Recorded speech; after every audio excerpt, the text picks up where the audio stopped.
ನಮ್ಮ ತಲೈವ super star Rajani sir ಅವರ real star Upendra ಅವರ ಆ್ಯಂಡ್ ಕಿಂಗ್ ನಾಗಾರ್ಜುನ ಅವರ ಡೈರೆಕ್ಟೆಡ್ ಬೈ ನನ್ನ one of the favourite director Lokesh Kanakaraj ಅವರ ಕೂಲಿ ಸಿನಿಮಾ ನೋಡ್ಕೊಂಡು ಬಂದಿದ್ದಾಯಿತು. ಸಿನಿಮಾ ಚೆನ್ನಾಗಿತ್ತಾ ಚೆನ್ನಾಗಿರ್ಲಿಲ್ವಾ ನೋಡ್ಬೋದಾ, ಇವೆಲ್ಲದ್ರ ಬಗ್ಗೆನೂ ಮಾತಾಡ್ಕೊಂಡು ಬರೋಣ. ಅದಕ್ಕೂ ಮುಂಚೆ ಎಲ್ರಿಗೂ ನಮಸ್ಕಾರ, ವೆಲ್ಕಮ್ ಬ್ಯಾಕ್ ಟು ದನೆ ಯಾವ ಚಾನಲ್ ನೀವು ನೋಡ್ತಾ ಇದ್ದೀರಾ, KD talk. And I hope ಎಲ್ಲರೂ ತುಂಬ ಚೆನ್ನಾಗಿದ್ದೀರಾ ಅಂತ ಭಾವಿಸ್ತಾ ವಿಡಿಯೋನ ಮುಂದುವರಿಸ್ತೀನಿ. ಫಸ್ಟ್ ಥಿಂಕ್, ಸಿನಿಮಾ ಪರ್ಸ್ನಲಿ ನನಗೆ ಇಷ್ಟ ಆಯ್ತಾ ಇಲ್ಲ ಅಂತ ಕೇಳೋದಾದರೆ, ನಿಜವಾಗ್ಲೂ ದೊಡ್ಡದಾಗೇನು ಎಕ್ಕಲಿಲ್ಲ ಸಿನಿಮಾ. ಇಷ್ಟ ಆಗಲಿಲ್ಲ ಅಷ್ಟೊಂದೇನು. ಹಾಗಂತ ಇದೇನು ವರ್ಸ್ಟ್ ಸಿನಿಮಾ ಅಂತ ಹೇಳೋಕ್ಕಾಗಲ್ಲ, ಬ್ಯಾಡ್ ಸಿನಿಮಾ ಅಂತ ಹೇಳೋಕ್ಕಾಗಲ್ಲ. ಎಂಜಾಯ್ ಮಾಡ್ತಾ ಇರ್ತೀವಿ ಸಿನಿಮಾನ, ಇಷ್ಟು ಹೇಳೋಕ್ಕೆ ಇಷ್ಟಪಡ್ತೀನಿ. It's disappointed bro. ಇಟ್ಕೊಂಡಂಥ ಎಕ್ಸ್ಪೆಕ್ಟೇಷನ್ಸ್ ಸತ್ವಾಗ್ಲೂ ರೀಚ್ ಮಾಡೋಕ್ಕಾಗಲಿಲ್ಲ.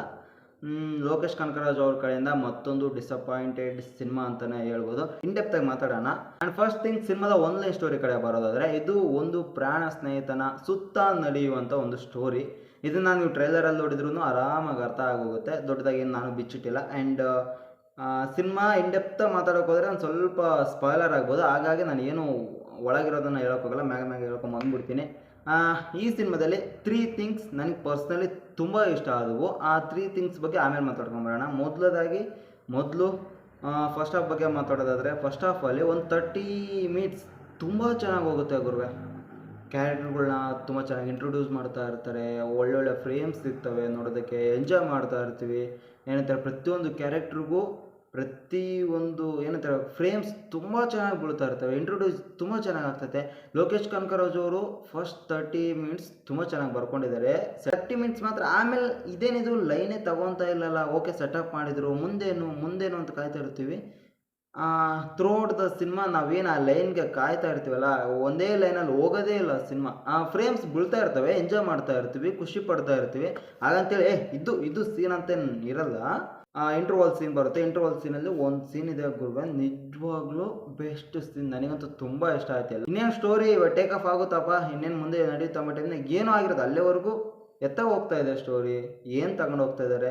ಸೆಕೆಂಡ್ ಹಾಫ್ ಸ್ಟಾರ್ಟ್ ಆಗ್ತದೆ. ಸೆಕೆಂಡ್ ಹಾಫ್ ಕೂಡ ಹಂಗೆ ರ್ಯಾಂಡಮ್ ಆಗಿ ಸೀನ್ಗಳು ಬರ್ತಾ ಇರ್ತವೆ, ಎಂಜಾಯ್ ಮಾಡ್ತಾ ಇರ್ತೀವಿ. ಬೋರೇ ನೋಡಿದಲ್ಲ, ಎಂಜಾಯ್ ಮಾಡ್ತಾ ಇರ್ತೀವಿ. ಬಟ್ ಸ್ಟೋರಿ ಎಲ್ಲಿಯೂ ಕದಲೋದಿಲ್ಲ, ಅಲ್ಲೇ ಇರುತ್ತೆ. ನನಗಂತೂ ಡಿಸಪಾಯಿಂಟೆಡ್ ಗುರುವೆ. ಅಂದರೆ ಈ ಸಿನಿಮಾನ ನೋಡ್ಬಾರ್ದಾ ಅಂತ ಕೇಳೋದಾದ್ರೆ, ಆರಾಮಾಗಿ ಕೂತ್ಕೊಂಡು ನೋಡ್ಬೋದು. ಟೈಮ್ ಪಾಸ್ಗೋಸ್ಕರ ಆರಾಮಾಗಿ ಸಿನಿಮಾ ನೋಡ್ಬೋದು. ಇವಾಗ ಚಾಯ್ಸ್, ನೀವು OTT-ಲಾಗಲೂ ನೋಡ್ಬೋದು, ಇಲ್ಲ ಏನಂತಾರೆ ಥಿಯೇಟರ್ಗಾಗಿ ಹೋಗಿ ನೋಡ್ಬೋದು. ಆ್ಯಂಡ್ ಎಂಜಾಯ್ ಅಂತ ಕಂಪಲ್ಸರಿ ಮಾಡ್ತೀರಾ, ಇದು ಗ್ಯಾರಂಟಿ ಕೊಡ್ತೀನಿ. ಇದು ಸೀನ್ ಐ ಮೂಮೆಂಟ್ ಅಂತ ಎಲ್ಲೂ ಸಿಗೋಲ್ಲ.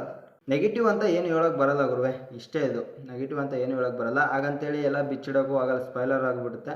ನಿಜವಾಗ್ಲೂ ನಾಗಾರ್ಜುನ ಅವರ ಕ್ಯಾರೆಕ್ಟ್ರು ಅಷ್ಟೊಂದು ಹಿಡಿಸ್ಲಿಲ್ಲ ಗುರುವೆ. ಐ ಡೋಂಟ್ ನೋ, ಆ ಕ್ಯಾರೆಕ್ಟ್ರಿಗೆ ಅವರೇ ಆಗಬೇಕಾಗುತ್ತಾ. ಕ್ಯಾಮಿಯೋಸ್ ಬರ್ತಾ ಇರ್ತವೆ, ಇಂಟ್ರೊಡ್ಯೂಸ್ ಚೆನ್ನಾಗಿ ಮಾಡ್ತಾರೆ. ಪರ್ಸ್ನಲಿ ನನಗೆ ಉಪೇಂದ್ರ ಅವ್ರನ್ನ ಇಂಟ್ರೊಡ್ಯೂಸ್ ಮಾಡಿದ್ದೇನಿದು ಆ ಸೀಕ್ವೆನ್ಸ್ ತುಂಬ ಇಷ್ಟ ಆಗೋಯ್ತು. ಬೆಂಕಿ ಇಂಟ್ರೊಡ್ಯೂಸ್ ಮಾಡಿದ್ದು ಮಾತ್ರ ಆ character, looks, everything is good. And 3 things ಅಂತ ಹೇಳಿದ್ದೆಲ್ಲ. ಆ್ಯಂಡ್ ಮುಂದೆ ಕಾದಿದೆ ಒಂದು ಫ್ಲ್ಯಾಶ್ ಬ್ಯಾಕ್ ಅದಕ್ಕೋಸ್ಕರನೇ ಕಾಯ್ತಾ ಇರ್ತೀವಿ. ಆ ಫ್ಲ್ಯಾಶ್ ಬ್ಯಾಕ್ ಸೀಕ್ವೆನ್ಸ್ ಏನಿದು, ಆ ಎಡಿಟಿಂಗ್, ಕಲರ್ ಗ್ರೇಡಿಂಗ್, ಅದು ಏನಂತಾರೆ ರಜನಿ ಸರ್ ಅವರ getup, looks, everything is good bro. ಎಷ್ಟು ಕ್ವಾಲಿಟಿ ಮೇಂಟೈನ್ ಮಾಡಿದ್ದಾರೆ ಅಂದರೆ ನಿಜ. ಅದ್ರ ಬಗ್ಗೆ ಕ್ವಾಲಿಟಿ ವಿಷಯ ಬಂದಾಗ ಮಾತಾಡ್ತೀನಿ. ಆ್ಯಂಡ್ ಇವಾಗ 3 ಥಿಂಗ್ಸ್ ಅಂತ ಹೇಳಿದೆಲ್ಲ, ಆ 3 ಥಿಂಗ್ಸ್ ಬರೋದಾದ್ರೆ, ಫಸ್ಟ್ ಥಿಂಗ್ ಅನಿರುದ್ಧ ಅವರ BGM. ನಿಜವಾಗ್ಲೂ ಸಿನಿಮಾನ ಎಲ್ಲಿಗೋ ತೊಗೊಂಡೋಗ್ಬಿಟ್ಟಿದ್ದಾರೆ.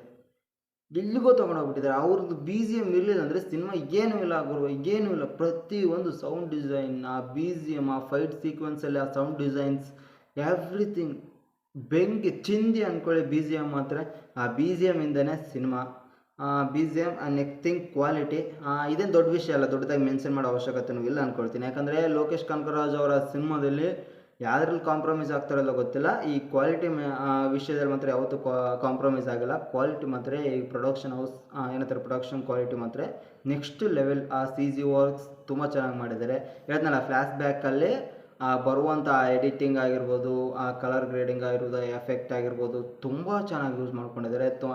ಎಸ್ಪೆಷಲಿ ಆ ಕಲರ್ ಗ್ರೇಡಿಂಗ್ ನೋಡಿದ್ರೆ ಅಪ್ಪ ಇದೊಂದು ಫ್ಲ್ಯಾಶ್ ಬ್ಯಾಕ್ ಅನ್ನೋ ಥರನೇ ಇತ್ತು. ಒಂದು ಕ್ಯಾರೆಕ್ಟ್ರು ನನಗೆ ತುಂಬ ಹಿಡಿಸಿದ್ದಂದರೆ, ಒಂದು ಕ್ಯಾರೆಕ್ಟ್ರಿಂದ ಒಂದು ಫೀಲ್ ಆಗ್ತಾಯಿದೆ, ಅದು ಗುಡ್ ಬ್ಯಾಡ್ ಏನೋ ಒಂದು ಫೀಲ್ ಆಗ್ತಾಯಿದೆ ಅಪ್ಪ, ಎಮೋಷನ್ ಕನೆಕ್ಟ್ ಆಗಿದೆ ಅಂದರೆ ಅದು ಒಂದೇ ಒಂದು ಕ್ಯಾರೆಕ್ಟರ್. ನನಗೆ ದಯಾಳ್ ಕ್ಯಾರೆಕ್ಟ್ರಿಂದ, ಅವ್ರದ್ದು ಹೆಸರು ನೆನಪಿಲ್ಲ, ಮಲಯಾಳಂ ಆ್ಯಕ್ಟರ್ ನನಗೆ ನೆನಪಾಗ್ತಲ್ಲ, ಆ ಕ್ಯಾರೆಕ್ಟರ್ನಿಂದ ನನಗಂತೂ ಫುಲ್ ಇಂಪ್ಯಾಕ್ಟ್ ಮಾಡ್ತು.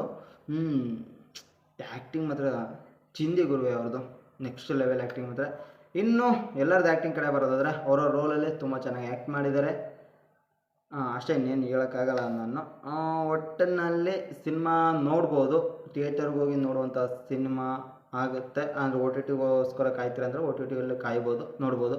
ಆ್ಯಂಡ್ ಒಟ್ಟಿನಲ್ಲಿ ಸೀನ್ಸ್ ಬರ್ತಾ ಇರ್ತವೆ, ಎಂಜಾಯ್ ಮಾಡ್ತಾ ಇರ್ತೀರಿ, ಖುಷಿ ಆಗ್ತಾ ಇರ್ತದೆ. ಬಟ್ ಥಿಯೇಟ್ರಿಂದ ಹೊರಗಡೆ ಬಂದಮೇಲೆ ಏನು ನೋಡಿದೆ, ಏನಾಯಿತು ಅಂತ ಯೋಚನೆ ಮಾಡೋದಕ್ಕೆ ಏನೂ ಇರಲ್ಲ, ಏನೂ ಇಲ್ಲ, ದೊಡ್ಡದಾಗಿ ಏನೂ ಇಲ್ಲ, ಅಷ್ಟೇ, ಇನ್ನೇನೂ ಇಲ್ಲ.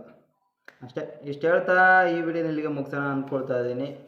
ಯಾರಾದರೂ ಚಾನಲ್ಗೆ ಹೊಸಬ್ರು ಭೇಟಿ ನೀಡಿದರೆ ಪ್ಲೀಸ್ ಒಂದೆರಡು ವೀಡಿಯೋಗಳನ್ನ ನೋಡಿ, ಇಷ್ಟ ಆದರೆ ಮಾತ್ರ ಲೈಕು ಸಬ್ಸ್ಕ್ರೈಬ್ ಹಾಕ್ಕೊಂಡು ಸಪೋರ್ಟ್ ಮಾಡ್ತಾಯಿರಿ. ಇದೇ ಥರದ ಒಳ್ಳೊಳ್ಳೆ ವೀಡಿಯೋಗಳು ಹಚ್ಚುತ್ತೆ, ಅವಾಗ ಸಿಗ್ತಾ ಇರೋದು ಬರುತ್ತೆ. ಇಷ್ಟು ಹೇಳ್ತಾ ಈ ವಿಡಿಯೋನ ಇಲ್ಲಿಗೆ ಮುಗಿಸ್ತೀನಿ.